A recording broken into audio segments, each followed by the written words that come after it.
Hello YouTube, welcome to my third installment of our Realism series. Let's go ahead and load our game, and then we're going to hop into the VAB and see what we can do about recovering that booster we keep using. Alright, now that we're in the VAB, we'll load up the Beta B, and the first thing we're going to do is add an inline parachute. I'm going to open up the settings for that parachute and mess with it to some defaults. I'm going to use the 1.25 meter, but actually reduce the size. And then we're going to use stage recovery and verify that that's actually recoverable. Taking a look at our nitrogen tank, I remember we had too much in there before, so let's reduce that and check out our RCS thrusters, see if we have any upgrades. Our Aerobee, on the other hand, looks like we can upgrade that when we get early orbital rocketry, so that'll be exciting. Now we're just going to reduce the size of that battery to save on mass. I remember we had way too much charge and we're just going to burn up in the atmosphere, so we don't need that. Next thing to do would just be adjust the staging around a bit, make sure everything's queued up where it's supposed to be. And now I noticed that our rocket was clipping into the ground, so we're going to raise that up. We'll call this the Beta C, and we'll save this booster as a new subassembly. And now we're go for launch. Alright, we'll warp to completion again. And looking at this, somehow we had an engine fall off that we did not recover. It's just letting us know. Alright, we'll head to the launch pad and put up our usual metrics. Now instead of heading straight up this time, I think we're going to try to fly to the northwest. So we'll adjust our heading and pitch appropriately. And as we accelerate, we're going to go ahead and start pitching over to begin executing our gravity turn. Normal launches I would do this a lot later, but since this has such a high thrust to weight ratio off the get-go, we'll go ahead and start pitching over immediately. Now the plan is that instead of just going straight up, we're going to try to cover more biomes by going on a arc trajectory. Now even though this rocket has a lower thrust to weight ratio than our previous ones, at least I think it does, we're still experiencing a higher max Q. I think that's because we're taking a lofted trajectory instead of just going straight up, and so we're actually in thicker atmosphere longer. So while we build up the same amount of speed, the atmosphere is thicker, thus greater aerodynamic pressure. Now I'm pretty sure our wing just caught on fire. We're still using the wings that are rated for subsonic flight, so we probably want to upgrade those in the future. We'll go ahead and line ourselves up, fire off our spin stabilization motors.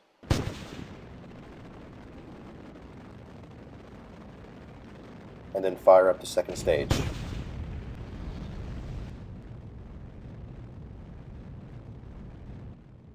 Now I noticed we had some reduced thrust in our WAC Corporal. That's the first entry-level Aerobee engine.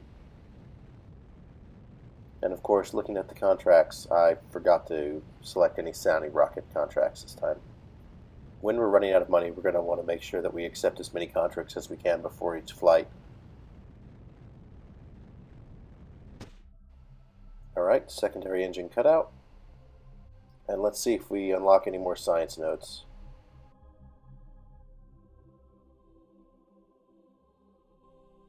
Alright, so this is good news. Even though we haven't unlocked really any more science yet, we did see that we were able to recover our booster rocket, so that should make build times in the future a lot shorter since we don't need to rebuild that piece.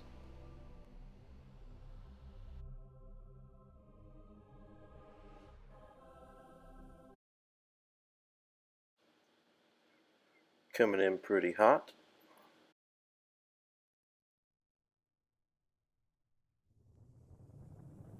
See, our antenna just gets ripped off and starts spinning off.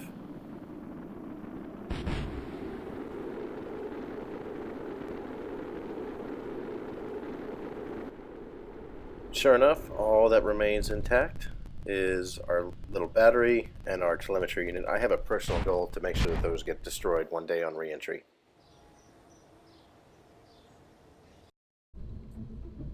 Alright, back to the VAB. First thing that we notice is now that we can use parts from our inventory, this is going to take 15 days to build instead of 26. So that's a big improvement. Next thing we're going to want to do is add a third stage to this. So we're going to take off our fairings, take off our main booster with our spin stabilization motors, and we're pretty much going to duplicate what we have above. First thing we're going to do is just add a decoupler, and we're also going to put some Ullage rockets on our final stage.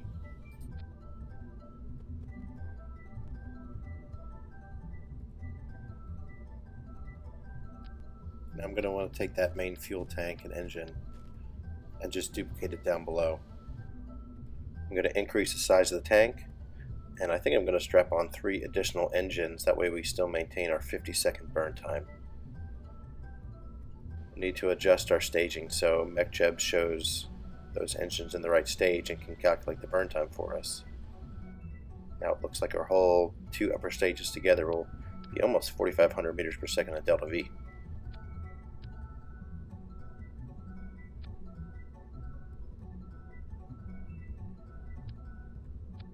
Now we'll go ahead and rename this the Beta D.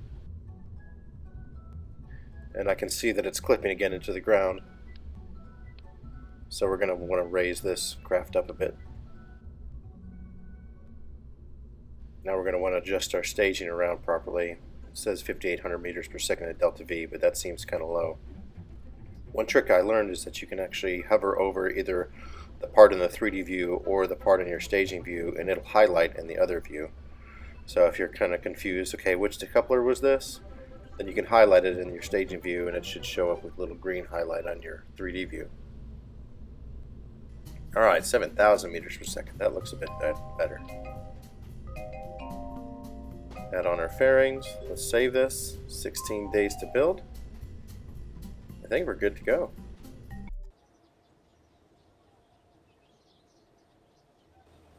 Alright, this time we're going to try not to forget to accept a contract. We should be able to test out these new designs and make money at the same time.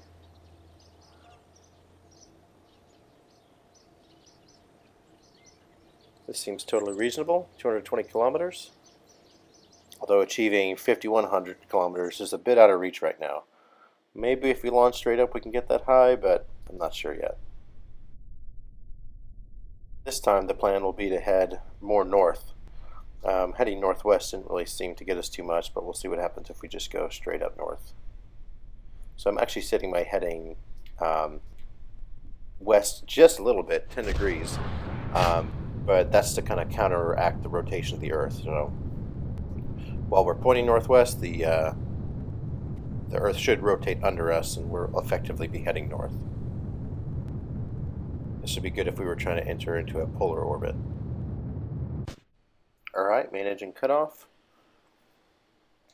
I'm going to deploy our payload fairings. Separate. Everything still looks stable. Fire up the spin stabilization motors.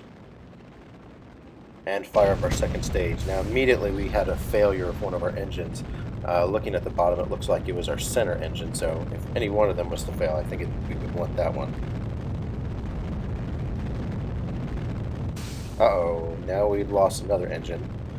Now even though we're down 2 engines, that spin stabilization is still making it so we pretty much stay on course, so this is not as horrible as it could be.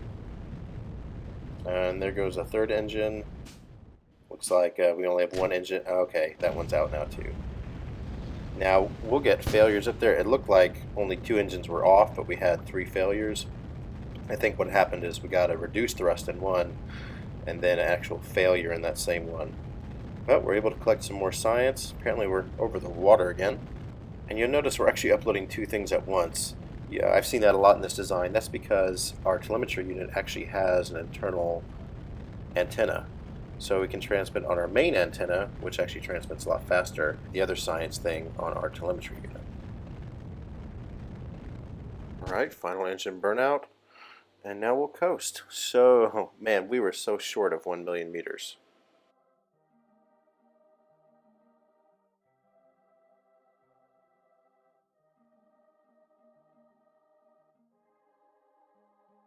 Alright, let's see. It looks like we were able to recover our booster rocket again, so that's good.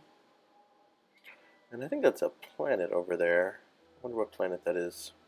It's close to the sun. Could be an inner planet like Venus or maybe even Mercury.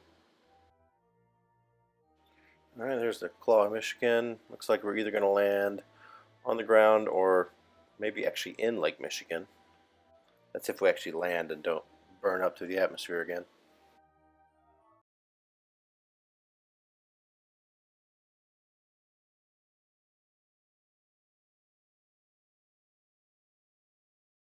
Alright, reaching thicker parts of the atmosphere.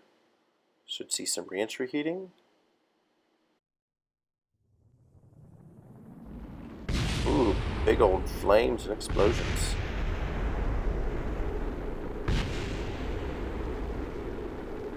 I really thought we had a chance of destroying this time. You could hear it crunching under the aerodynamic stresses. But looks like it's going to survive till it impacts the surface.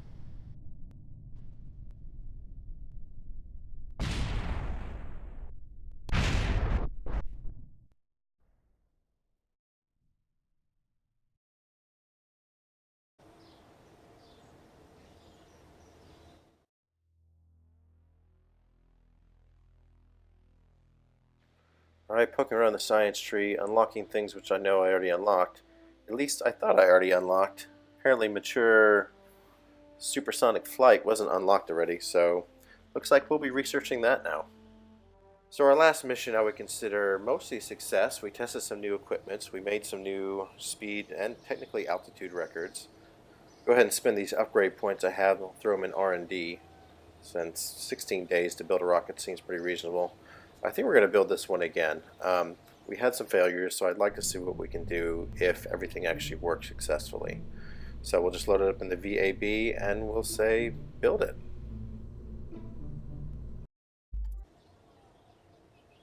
Alright, all that's left to do is clear out these notifications.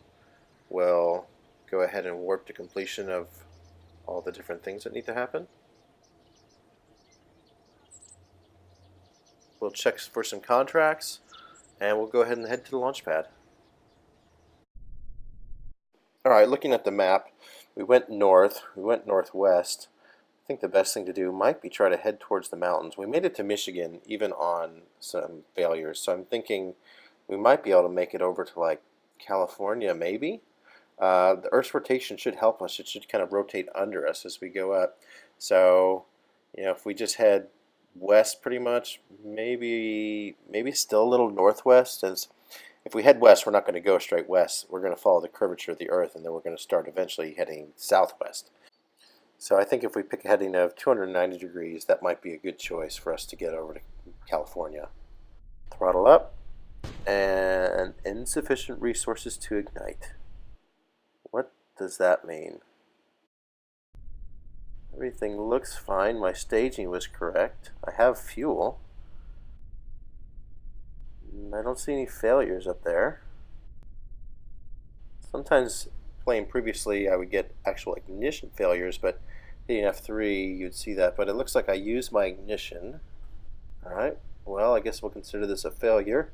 And we can actually recover the active vessel and kind of see what's going on. Alright, we'll speed up recovery. It's going to take 7.5 hours. And we'll load this up in the VAB and see what's happening. Alright, now whenever you recover vessels, sometimes they appear higher in the editor than they were originally. That's a known issue. So we'll just go ahead and take this guy, lower him down, and we'll put our fairing back on. Now these fairing stages always get messed up, so we'll just adjust that. As far as I can tell, everything looks alright. It says there's an ignition in that engine. We have fuel in the tanks.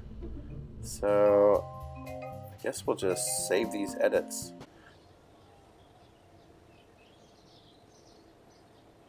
And we'll go ahead and warp to the morning again and go for a second launch attempt. Alright, it saved our settings from before. We'll go ahead and turn on our flight recorder data, and I think we're go for launch. Alright, I heard the staging noise, but the engine didn't actually activate. Let's take a look at the engine and see what's up with that. We have an ignition remaining, so we can manually click activate. We didn't get an ignition failure.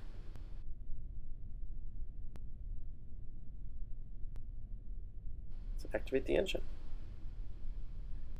Insufficient resources to ignite. Okay, what is going on with this thing?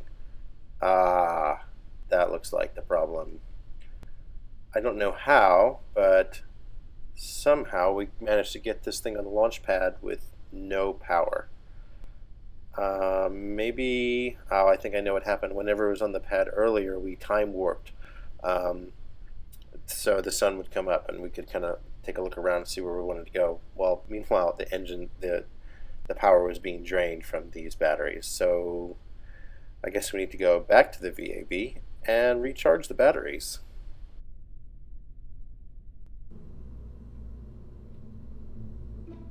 Now, I was hoping I could just reload the craft from the save file, but the save is grayed out, so we'll need to go into each of these batteries manually and add the power. We'll go ahead and lower our craft again.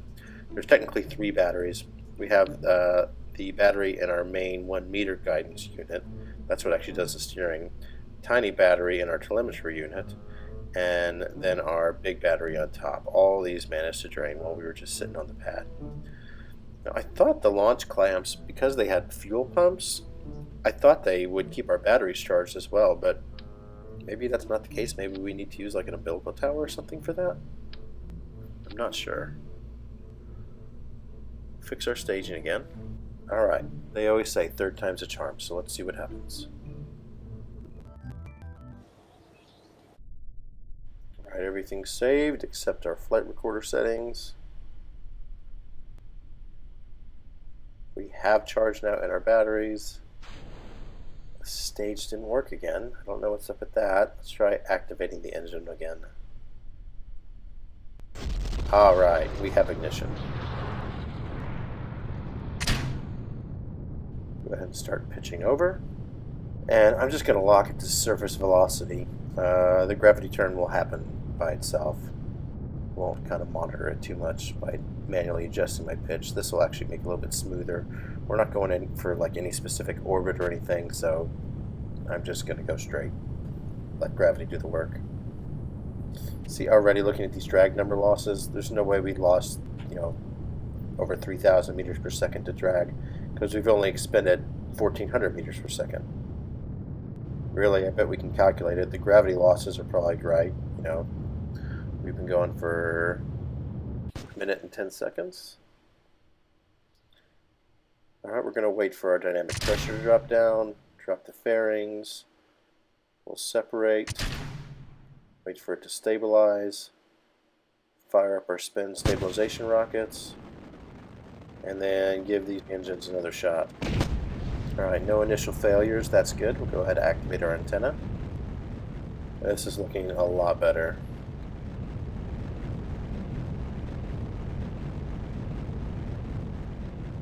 Now here it's kind of useful to turn on the pitch indicator. That tells us if we got any sort of wobble, but man, this thing's like dead on. It sort of looked like there was a wobble because we're getting off of our velocity vector, but that's going to continue to go down as we get higher because gravity is pulling us down.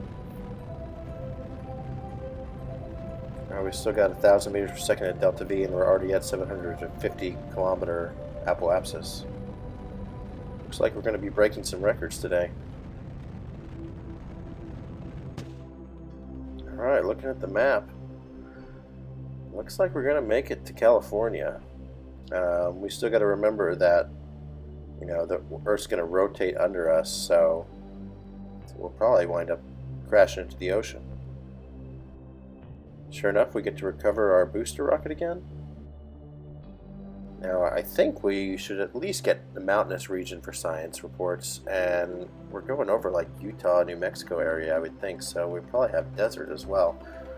Ooh, this is the highlands.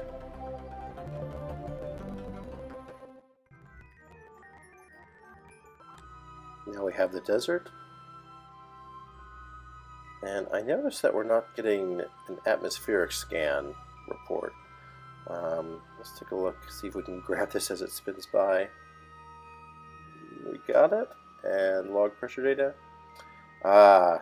In space while near Earth.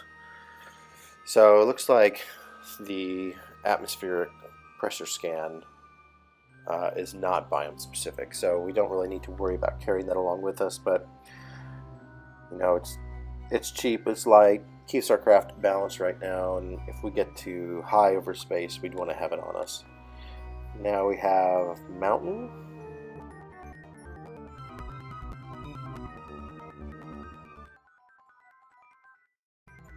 Now it looks like we're over the water again. So transcontinental launch in 22 minutes. That's not bad. Faster than the SR-71. I think it went coast to coast in an hour.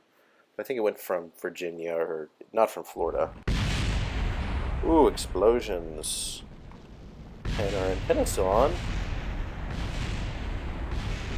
Not anymore. Will we lose everything? We lost our battery. All that's left is that telemetry unit. It does not want to die. Ooh, it's even still trying to transmit science data. Ooh, catching on fire. Oh, yes. It exploded. We were still going over 5,000 meters per second. So, yeah. I would definitely call this mission a success. 3 stages. The first stage was an A4, followed by 4 Araby WAC corporals, and then a final Araby engine at the end. So I like this. Trying to think what we should do next. It would be great to go into orbit, but I don't think I have the science right now. We did unlock almost 30 science points, so let's take a look at what we can research. We got these already. We'll just go through the other ones that I've already done. Alright. What's in this? Stability and early probes. We get some tiny engines. Those are kind of cool. Probably be useful. Some new guidance units. Those are good to have. And oh, there's a solar panel as well, and some science equipment. So, okay, this would probably actually be good to get. I didn't realize we got science panels. This is stability and early probes. So, let's go ahead and unlock that one. What do you know? This one actually has a prerequisite for stability and early probes. So, yeah, I guess we'll go ahead and unlock that. We got almost 10 points left, but nothing to spend that on right now, so it looks like we got an upgrade point we can spend it on. We want to build stuff faster? No, we want to research faster. So I think next on the agenda is to unlock some of these tech tree components and see what we can build with them. They'll at least let us collect more science, which will speed up things as we spend those upgrade points. So until then, see you next time.